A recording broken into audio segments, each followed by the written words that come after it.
Hay una coyuntura favorable para la reforma o para las reformas en todos los ámbitos, diría yo.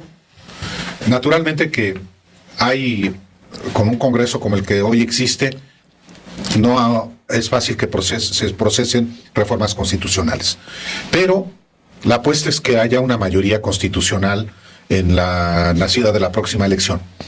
Pero aún no habiéndola, que sea de la coalición que encabeza Morena, esas reformas, parte de las reformas que usted plantea, por ejemplo, pueden hacerse en estados que hoy gobierna Morena. Hoy gobierna Morena 23 estados con sus aliados. Puede generarse, independientemente de que no se obtenga la mayoría, condiciones para reformar, por ejemplo, para que haya una coordinación en las fiscalías en esos estados. Si los otros estados no quieren, ese ya será su asunto, los otros 9.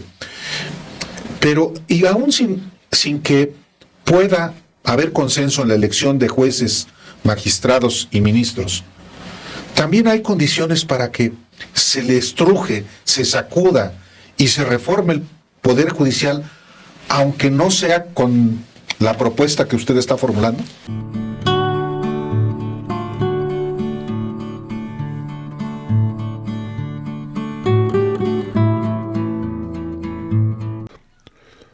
Amigos y amigas, me da gusto estar nuevamente con ustedes. Vamos a ir a esta entrevista que hizo Álvaro Delgado y Alejandro Paez, donde conversan con Arturo Saldívar, ministro en retiro y coordinador de las mesas de justicia de la campaña de Claudia Sheinbaum.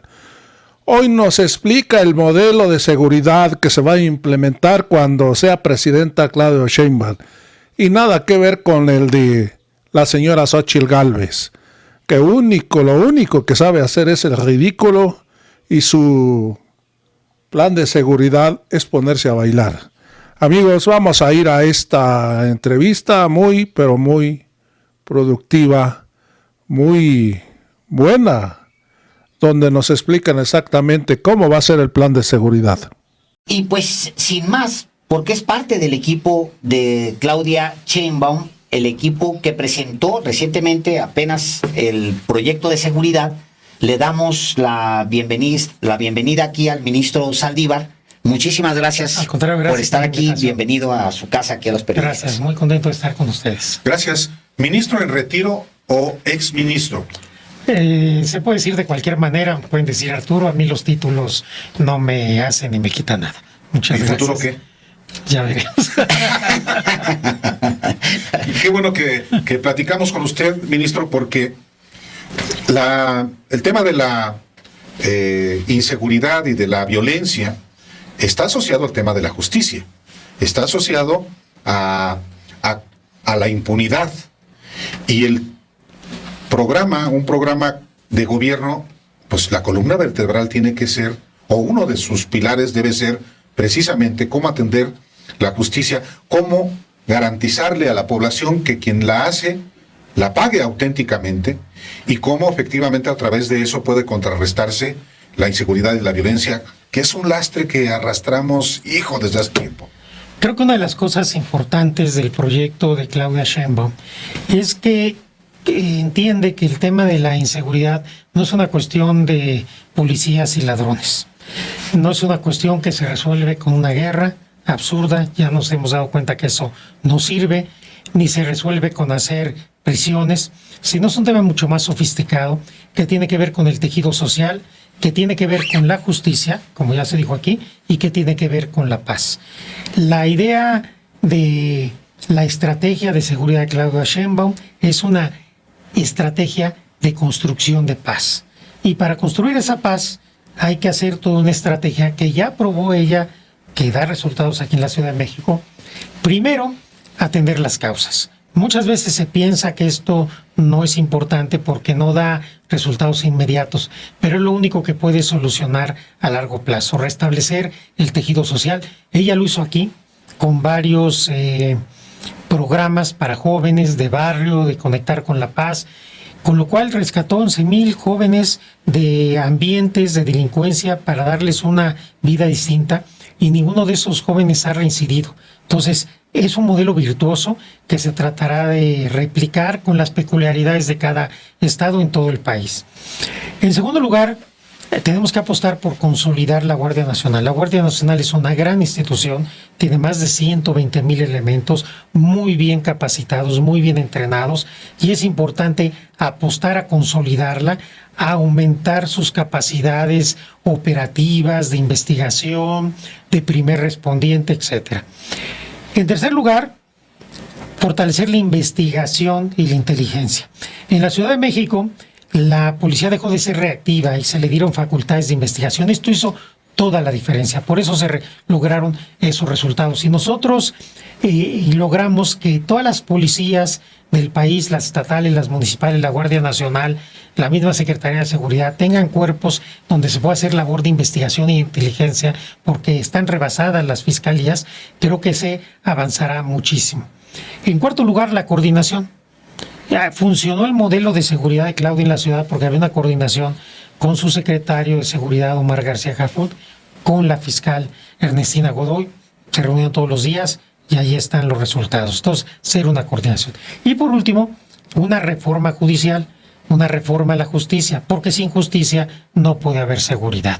Entonces, el programa de Claudia, la estrategia de Claudia es muy ambiciosa, pero al mismo tiempo realista, que ve muchas facetas, pero que todas son viables, que no tienen un costo importante en presupuesto, pero que sí pueden ser muy eficaces y además en muy corto plazo.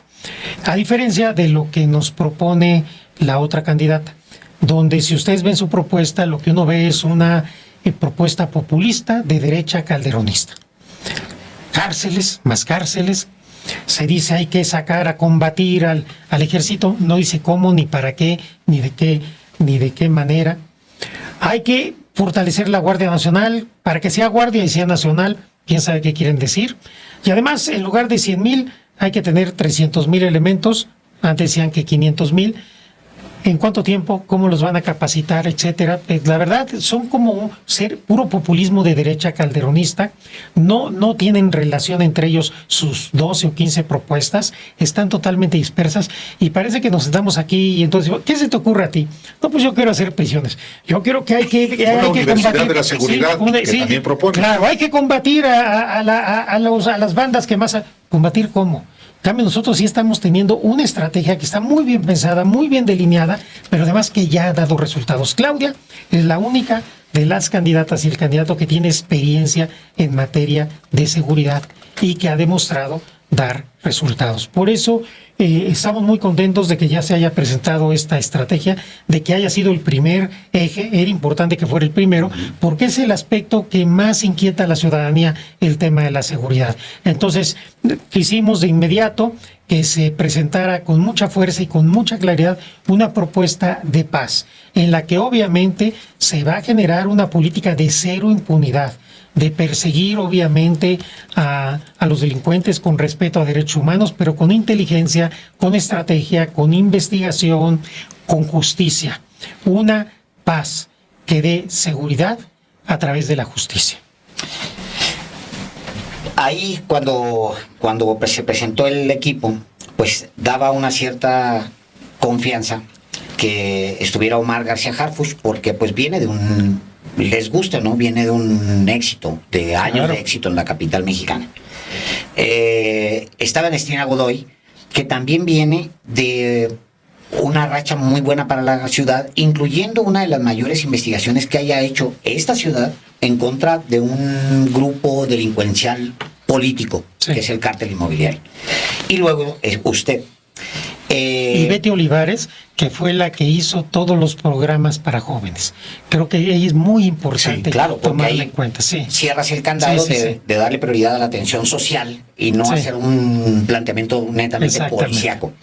Ahora, ya llevando este equipo al ámbito federal, sin duda se nos va a atorar una pata que usted conoce muy bien. Le va a faltar una pata a eso.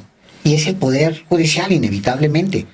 Las cortes, usted lo sabe más que nadie, cambian despacio, no cambian tan rápido. De repente un gobierno progresista termina viendo su corte progresista 10 años después, pues porque las cortes se mueven mucho más despacio. Esta corte en particular se ha ido medianamente moviendo. medianamente moviendo, pero no es una corte que le vaya a servir a un proyecto tan ambicioso como este en el corto plazo. ¿O qué plazo se está viendo usted? Por eso el último eje, digamos, de la estrategia es la reforma a la justicia. Y aquí es una estrategia muy importante y muy profunda. Voy a simplificar en los aspectos más importantes. Por un lado, establecer un modelo nacional de coordinación entre fiscalías. Es decir, que a nivel constitucional haya la obligación de todas las fiscalías de coordinarse, que homologuemos los protocolos de investigación, los requisitos de acceso y de ascenso en las fiscalías, los perfiles que queremos, para que a partir de ahí, con esta coordinación obligada desde la Constitución, todas las autoridades del Estado mexicano estemos del mismo lado. En segundo lugar, un modelo nacional de impartición de justicia, que implica una coordinación de todos los tribunales del país, por supuesto, incluyendo el Poder Judicial Federal, precisamente con lo mismo, para homologar los requisitos, la preparación, la validación, la disciplina de todos los jueces y juezas del país. En tercer lugar, un modelo de defensorías públicas. Si no tenemos defensores y defensoras del pueblo que defiendan a la gente más pobre de este país, seguiremos teniendo una justicia totalmente elitista. Esto es lo que también queremos hacerlo como modelo nacional. Entonces, que a partir de lo que ya existe en el Poder Judicial Federal, podamos tener una escuela judicial y una escuela de defensoría pública que prácticamente saldría con el mismo presupuesto que hoy se maneja, para que todos los jueces, juezas, defensores y defensoras se preparen ahí. Y claro, una reforma al Poder Judicial y particularmente a la Corte, que tenemos que discutir y estar abiertos al tema de la elección indirecta de los ministros o no, pero que sí es importante una reflexión. Pero quizás lo más trascendente de la reforma al Poder Judicial no sea tanto si cambiamos a las ministras o ministros, sino la transformación del Consejo de la Judicatura Federal. Hoy el Consejo de la Judicatura Federal es el órgano que administra y también tiene la disciplina del Poder Judicial. Su presidente o presidenta es el mismo que es presidente o presidenta de la Corte. Esto ha traído muchos inconvenientes. Lo que se propone es desaparecer el Consejo para crear dos instituciones. Un tribunal de disciplina judicial, que sea quien le toque analizar y vigilar el funcionamiento de los jueces, respetando su independencia y autonomía, pero siendo mucho más puntual y mucho más atento. Y un órgano administrador que se dedique solo a administrar. Entonces eso creo que puede ser muy virtuoso, porque tendrá la Corte que se dedica a juzgar. Hoy esos están integrados. Sí, es que hoy uno te vigila y el otro te maneja la nómina. Está integrado en lo mismo, en el mismo órgano, la disciplina, la administración, y además en este caso la presidenta de la Corte es presidenta del Consejo. Entonces no hay los órganos y equilibrios adecuados. Requerimos que la Corte y el Tribunal Electoral se dediquen exclusivamente a juzgar, que tengamos un tribunal que se dedique a vigilar el buen funcionamiento, el correcto funcionamiento de las jueces y jueces, y un órgano administrador que administre, que sí que hacer las licitaciones, a construir edificios, a rentar edificios. Creo que esto podría ser un Poder Judicial mucho más eficaz, más cercano a la gente, porque también se trata de democratizar el Poder Judicial, de acercarlo a la gente, de que deje de ser ese poder distante, alejado, que la gente lo ve como muy, muy lejos, sino un poder que tenga que estar cercano, que tenga que rendir cuentas. Me parece que ese va a ser el debate, y entonces si nos damos cuenta, nosotros, Claudia, está presentando un proyecto muy integral, un proyecto completo, un proyecto que ve todas las vertientes, que no es demagógico, que es realista, que es viable y que además que daría resultados en muy poco tiempo. Hay una coyuntura favorable para la reforma o para las reformas en todos los ámbitos, diría yo. Naturalmente que hay, con un Congreso como el que hoy existe, no es fácil que se procesen reformas constitucionales. Pero la apuesta es que haya una mayoría constitucional en la nacida de la próxima elección.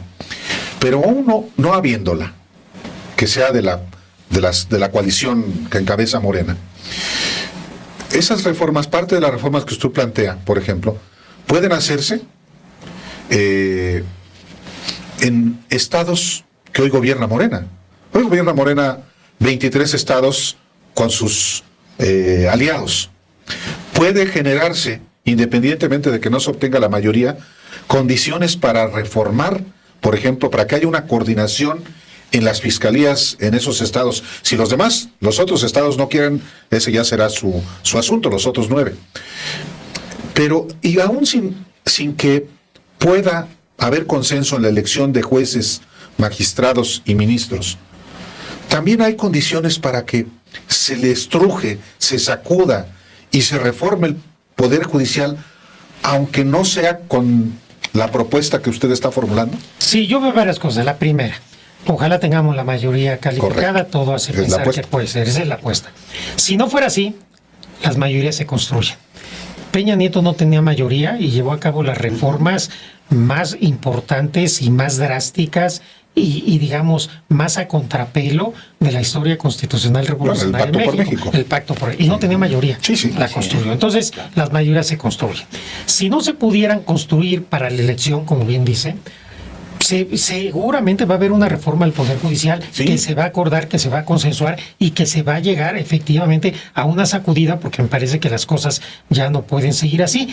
Y claro, mientras eso se da, a través de hacer política, de hacer conciliación, de hacer conciencia, lo ideal es que empiece una coordinación con todas las fiscalías, con todos los tribunales, entre la presidenta y los gobernadores y gobernadoras. No solo de Morena, yo creo que los gobernadores de oposición no se van a querer quedar atrás, porque algo muy importante, las propuestas de Claudia Sheinbaum no son propuestas, no solo en seguridad en todo, no son propuestas de partido, son propuestas con visión de país, con visión de nación. Son propuestas que realmente, si nos sentamos en una mesa a debatirlas de buena fe, nos convienen a todas y a todos. Por eso estamos optimistas. Como bien dice, ¿qué pasa si a la mera hora no llegamos a un consenso, no logramos una mayoría en la elección de ministros? No importa. Si nos ponemos de acuerdo en otro modelo y de todas maneras se logra reconfigurar el Consejo de la Judicatura, se logran las otras reformas, habremos avanzado muchísimo.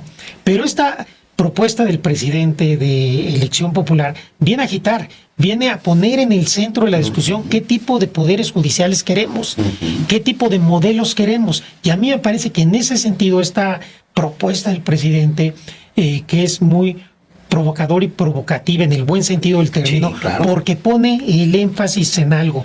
La realidad es que la legitimidad del Poder Judicial con la ciudadanía se ha venido perdiendo y hay que recuperarla para que todas las autoridades entendamos, también el Poder Judicial Federal, que todas las autoridades son parte o tienen responsabilidad en la construcción de la paz. El Poder Judicial no puede decir a mí no me toca.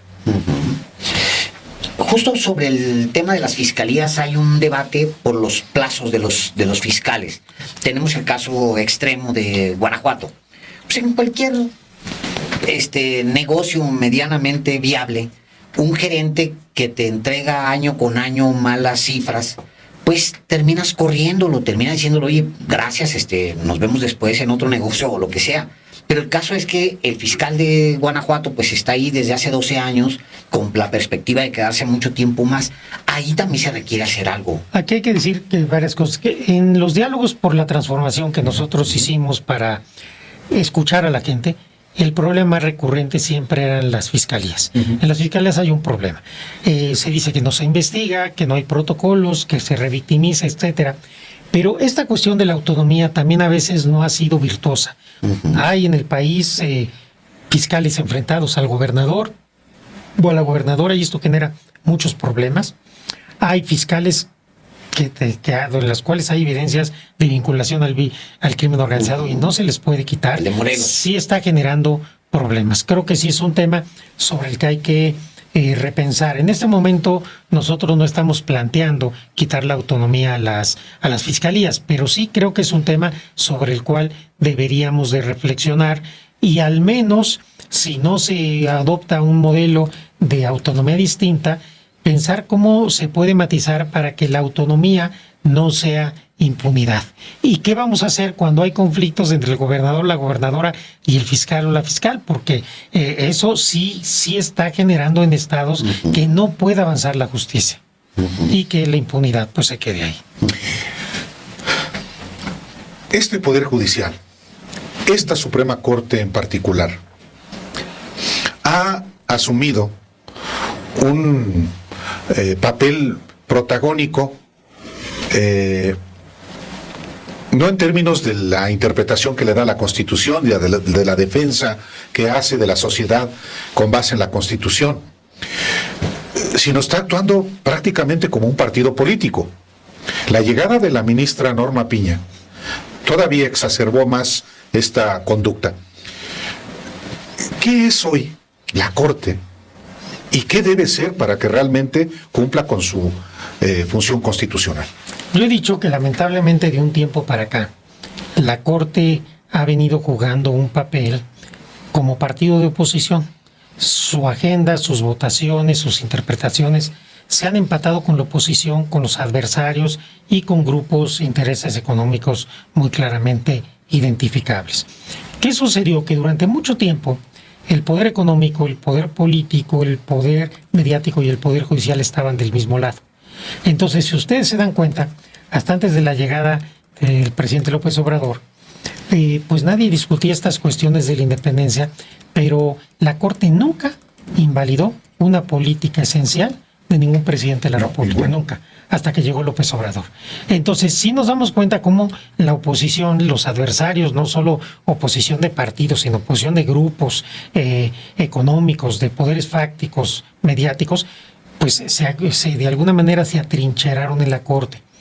Y parte de mis compañeros, lamentablemente, que hoy dicen que lo hacen por independencia, lejos de poderse tomar un poquito de distancia y alejarse de esta polarización, pues parece ser en los hechos que tomaron partido. Y esto creo que no ha sido sano. Creo que esto ha hecho que venga este enfrentamiento permanente entre los otros poderes y el judicial, que no haya diálogo, que no haya coordinación. Ya me parece que eso no es sano. Por eso es necesaria una reforma, es necesario plantearnos, discutir una reforma para que podamos tener una Corte y un Poder Judicial que no le dé la razón siempre al presidente, nadie ha pedido eso, pero quizás que puede estar un poco más desvinculada de los poderes que perdieron el poder en 2018. A eso, si yo me relaciono con alguno de los poderes como periodista, se llama corrupción. La Corte vinculada a otros poderes externos, ¿estar vinculada con corrupción, ministro?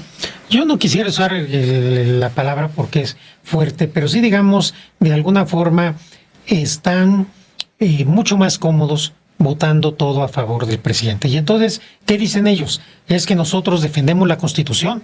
No, es que la Constitución se interpreta. La Constitución no es autoevidente. De tal suerte que no basta que alguien diga, yo respeto la Constitución. ¿Qué dice la Constitución? ¿Cómo la estás interpretando?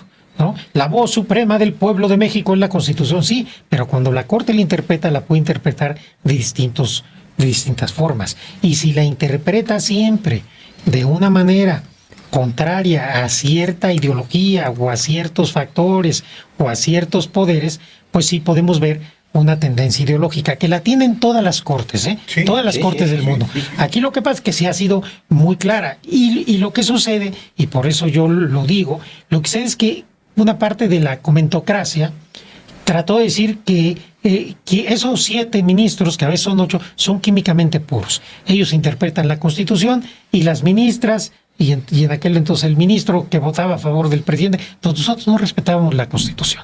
Y eso no es así. Teníamos distintas maneras de interpretar la Constitución. A mí siempre me criticaron los votos en ciertos asuntos que voté a favor del presidente López Obrador, que dicho sea de paso, yo no voté todo a favor de él. ¿No? Asuntos muy importantes que voté en contra. Pero nunca debatieron mis argumentos, nada más me descalificaban. ¿Por qué? Porque es más difícil debatir argumentos. Creo que ese es el tema, eso me parece que es el nudo en el que se ha venido complicando la visión de la justicia federal en México, precisamente por esta percepción y porque la mayoría de los ministros y ministras, que son la mayoría en cuanto a las votaciones, lejos de salir a justificar, a explicar, a convencer a la gente de por qué su votación, se sintieron arropados por ciertos medios, por ciertos comentócratas, se sintieron que ya no necesitaban explicar absolutamente nada y ellos tienen la razón porque son más. Y simplemente ellos respetan la Constitución y quien no vote como ellos no respeta la Constitución. ¿Hay arrogancia? Mucha. Es una corte arrogante. La Corte no, hay algunos ministros y ministras Que son sí. arrogantes. Perdón. La Corte, el Poder Judicial, está a debate, quizá como nunca en la historia, por lo menos la historia reciente y por lo menos la historia desde diciembre de 1994, cuando Zedillo la desaparece y construye otra. Pero la Corte está siendo también defendida, quizá por una identificación ideológica también por la oposición de derecha. Hay una candidata que es senadora y es candidata a diputada, Josefina Vázquez Mota, que acaba de pronunciar un discurso en Tijuana que va en la lógica del miedo, que es otra característica que explota el modelo de Calderón. Sí, la que doy, el modelo Calderón, claro, que es el miedo, el insumo del miedo. Y dice que la Corte, el país está en riesgo porque la Corte es el último reducto y que en noviembre, como se va un nuevo ministro, el riesgo es que llegue uno identificado con Morena y por tanto ya no se puedan declarar inconstitucionales leyes. Se ve como un peligro. ¿Usted qué? A ver, esto es una cuestión de meter miedo a la gente. Toda la campaña de la oposición conservadora es tratar de meter miedo a la gente. Y hay varias cosas aquí. Parece que lo que ven en riesgo es perder sus privilegios, porque este es un procedimiento de designación de ministros que ha durado más de 25 años. Y nadie se le ha ocurrido decir que porque llega un nuevo presidente, en este caso presidenta, y va a poder postular un ministro o ministra, se va a acabar la Corte. Segundo, lo que está diciendo es que tiene entonces que 8 ministros que son de ellos, que responden a los intereses de ellos. Claro. Entonces, quien ha perdido la Corte es el pueblo de México. O sea, están metiendo un autogol, porque al confesar eso lo que están diciendo, tenemos 8 ministros nuestros, 8 ministros de la reacción, del conservadurismo, de los privilegios. No vaya a ser que la otra parte gane un cuarto ministro o ministra. Es una confesión de que realmente ellos están apelando a seguir con ese último reducto.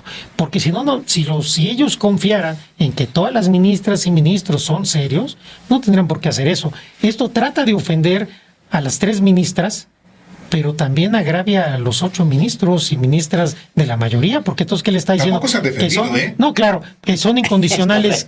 No, porque ellos sienten que así los defienden, pero ¿esos son incondicionales de la derecha? ¿Son incondicionales del PRI, del PAN?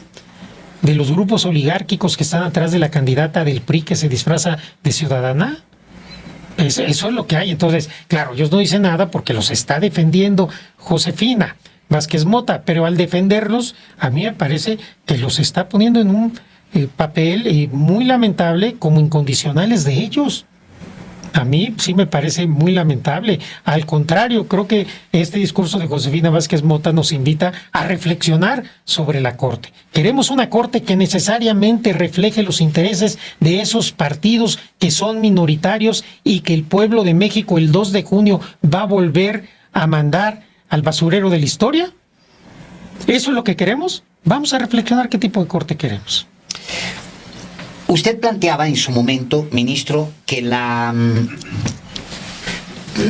su oposición al planteamiento de la elección directa de jueces, ministros, magistrados, y planteaba una alternativa para eso. Es muy complicado decirle no a alguien como el presidente López Obrador, que trae unos niveles de aceptación y además es el líder de un movimiento muy robusto.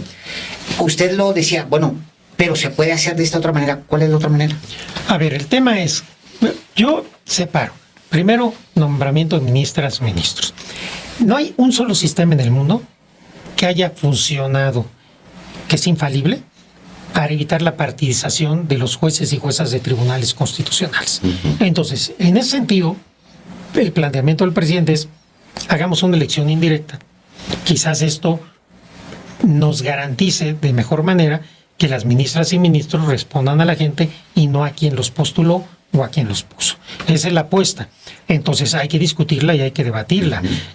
Y por el otro lado está si esto lo tenemos que llevar a todos los jueces y magistrados. Correcto. Y aquí es otro debate. ¿Por qué? Porque ahí lo que tendremos que debatir es, a ver, ¿tenemos que llevar este esquema también a esos niveles o jueces magistrados es mejor que sigan accediendo por carrera judicial, por exámenes de oposición. Entonces yo dividiría en dos el debate, pero aquí lo importante es que ya se abrió el debate, que es una propuesta que nosotros obviamente hacemos nuestra como planteamiento de campaña, pero para discutirla con la sociedad y en su momento discutirla en el Congreso y tratar de llegar a la mejor solución. Claro. Ministro Saldívar, también parte de la discusión, y qué bueno que así sea, sobre la Corte, sobre el Poder Judicial es qué tanto un titular del Ejecutivo puede hablar con el titular del Poder Judicial en los estados y a nivel de la República. ¿Qué tanto hay una interferencia indebida? ¿Y qué tanto también hay una intromisión, muchas veces grosera, prepotente, de presidentes, en este caso de los presidentes de la República? A usted ya le tocó tratar, bueno, a usted lo propone Felipe Calderón, Sí, como terna en el Senado. A usted le toca ser ministro cuando él está en funciones de presidente de la República, luego a Enrique Peña Nieto y luego al presidente Andrés Manuel López Obrador. ¿Cuál, que usted sepa de lo que usted vivió, fue la relación que tuvo con los presidentes de la República en la Corte? Y luego como, no solamente como presidente, sino como ministro. Yo diría que, hablando de la Corte, porque los poderes judiciales de los estados tienen una otra Sí, complicación, correcto. llegaría a muchos datos. Todos los presidentes de la Corte, todos, exceptuando el actual, tuvimos una relación cordial, respetuosa, y dialogamos con los presidentes de la República que nos tocó, todos. De hecho, a mí se me critica mucho, pero hubo presidentes de la Corte con relaciones mucho más cercanas con los presidentes de la República. Recuerden ustedes aquel desayuno del presidente Fox con el presidente de la Corte, Con Mariano Azuela donde Huitrón, conspiran para el desafuero y sacar de la contienda Claro. a Andrés Manuel López lo Obrador. recordábamos hace rato. A mí me justamente. parece que es una de las escenas más vergonzosas en la historia de la Corte, pero ahora la derecha parece que eso nunca ocurrió. Entonces, siempre hubo diálogo, siempre hubo una relación cordial y respetuosa con todos los presidentes. Cada quien tuvo su estilo. Por ejemplo, el presidente Calderón, ya lo he dicho, sí hubo asuntos en los que presionó, en los que se metía, en los que mandaba incluso en algunos asuntos hasta amenazar. El presidente Peña fue muy respetuoso en forma y en fondo. Él litigaba sus asuntos, tenía un buen consejero jurídico y litigaba sus asuntos con bastante éxito. Y el presidente López Obrador tiene un estilo de en las mañaneras, pues, de decir sus cosas en el tono que ya todos conocemos, pero en los 4 años que yo fui presidente fue muy respetuoso. Nunca me pidió nada y por supuesto la relación siempre fue de diálogo, también fue una relación de coordinación en los temas de seguridad nacional donde era necesario pues tener una coordinación, pero creo que yo diría que una cuestión era lo que él decía en las mañaneras o dice, que realmente se quejaba de algunos jueces cuando nos pasaban las quejas, la analizábamos, si tenía mérito se tramitaba, si no tenía mérito se le decía no tiene mérito, etcétera. Yo creo que no tiene por qué espantarnos una relación, somos poderes del Estado mexicano, no somos adversarios, y se requiere el diálogo. Nosotros, ¿para qué nos servía el diálogo con el presidente? Primero, para efecto de seguridad de jueces magistrados.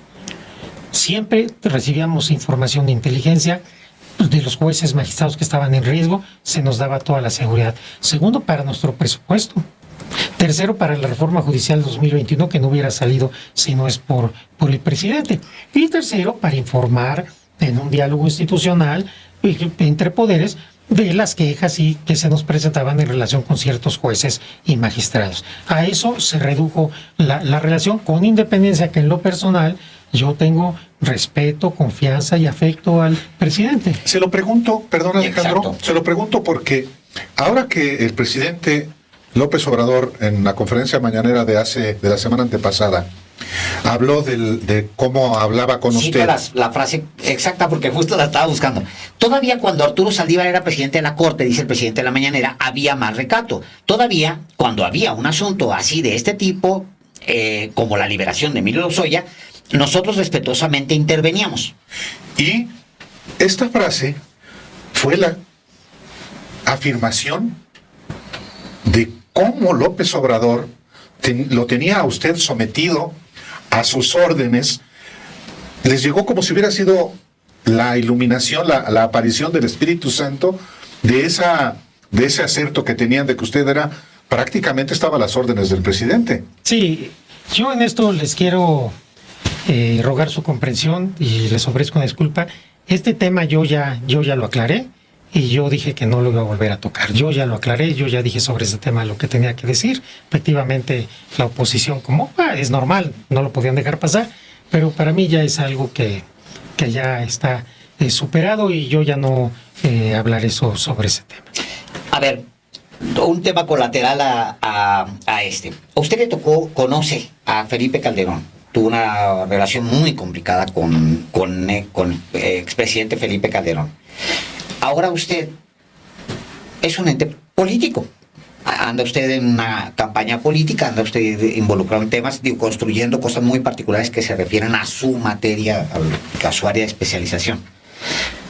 Cuando usted voltea a ver a Xóchitl Gálvez y el equipo aquel, porque lo tienen que estar revisando, me imagino, pues para ver en qué se están moviendo, etcétera, ¿ve usted la mano de Felipe Calderón ahí? Yo no sé si él en lo personal esté o no esté, porque como la candidata conservadora, pues es todo un descalderonista, tranquilonista, es trotskista, es de derecha, es de izquierda, es panista, es priista, es perredista, depende del día. O ciudadana. ¿No? O ciudadana. Se toma una foto con Felipe Calderón de España muy sonriente y después lo desconoce, dice o hace su primera estrategia de seguridad el viernes, se le dice que es calderonista, entonces te presenta otros puntos, la amplía y dice que no es calderonista. Lo que sí es cierto es que la estrategia de guerra sucia es la estrategia de la campaña de 2006 de Felipe Calderón. Ahí está más Cortázar, el mismo que hizo la campaña de miedo. Los, digamos, integrantes de la sociedad civil, entre comillas, que apoyaron a Felipe Calderón, pues son los mismos que están con Xóchitl Gálvez. Y los dos partidos, el PRI y el PAN, son los mismos. Es decir, son los mismos personajes que hicieron el fraude en 2006, que hundieron a este país en una guerra y que después pues nos colocaron en un escenario tan lamentable que el pueblo salió masivamente a votar por un cambio. Entonces sí, digamos, más allá del personaje en lo particular, es la misma ideología, es la misma manera de entender, pues ahí están, pues está la propia Margarita, está la prima de Margarita, están, pues todos, es decir, son los mismos a los que ya el pueblo ya les dijo que no, los mismos que ya engañaron al pueblo de México y que ahora se quieren presentar como el cambio, con qué cinismo. Ellos no son el cambio, ellos lo que proponen es volver a un pasado. La involución. Que ya no, la involución, a donde ya no queremos. Y luego tratan de infundir miedo a la gente. Una campaña de mentiras. Ayer alguno de los comentócratas, ideólogos de este grupo decía: se tiene que ir todavía más a la más guerra sucia, se Jorge tiene que seguir Castañeda. mintiendo, se tiene que seguir, Claro. ¿no? El otro, Alarraqui, diciendo: lo que tienes que hacer es, entre más mentiras digas de Morena, mejor te va. Pero lo cierto es que llevan un mes de guerra sucia y no han cambiado las encuestas. Lo que yo me pregunto es, ¿por qué, si el país está tan mal, el PRI perdió 11 gubernaturas? ¿Por qué le quedan 2? Si el país está tan mal, ¿por qué al PAN le quedan 5 gubernaturas? ¿Por qué Morena tiene 22 y con el Verde somos 23 si el país está tan mal? ¿Por qué el índice de felicidad que acaba de dar a conocer el INEGI es el más alto en la historia desde que se mide si el país está tan mal?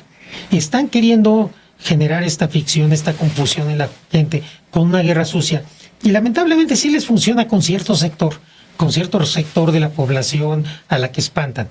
Afortunadamente la mayoría del pueblo de México, como todo parece indicar, no se deja engañar, sabe de la fortaleza, del compromiso de Claudia Sheinbaum y llevamos entre 20 y 30 puntos en las encuestas, entonces difícilmente en menos de 3 meses esto va a cambiar, pero sí creo que se va a intensificar esta guerra sucia de mentiras. Tal cual, la que no es el mes reciente que examinábamos hace rato, tiene que ver con narcopresidente. El reportaje de Tim Golden en ProPublica se publica el 31 de enero, todo un mes completito en 5 días. Y pues la afectación, por lo menos a la imagen del presidente, no ha existido si nos atenemos a las mediciones que han aparecido. ¿Qué prevé usted entonces? ¿Profundización de guerra sucia? Sí, sobre todo en los WhatsApp.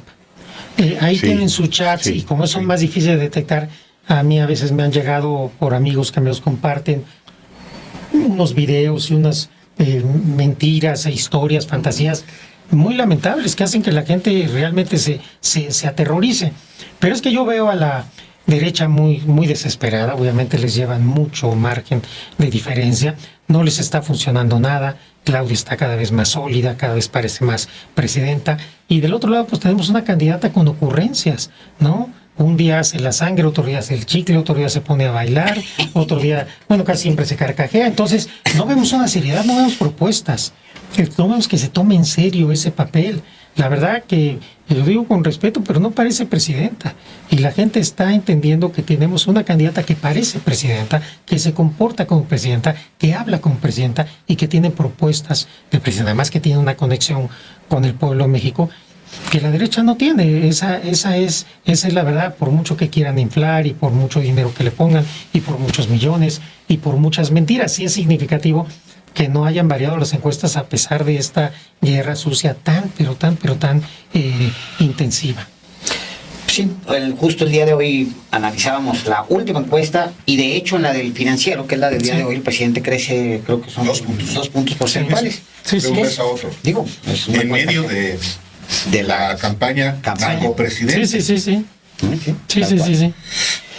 Ministro, pues muchísimas gracias por la oportunidad de conversar. Aquí Al contrario. tiene su casa. Al siempre. contrario, les agradezco mucho la invitación. Me da, la verdad que ha sido muy grato y un honor estar por primera vez en su estudio. Encantados. Recordábamos que habíamos tenido una La entrevista Corte. cuando yo era presidente de la Corte en la Corte, pero me da mucho gusto ahora estar con ustedes aquí. Todavía hay micrófonos en la Corte, porque me contaba el ministro,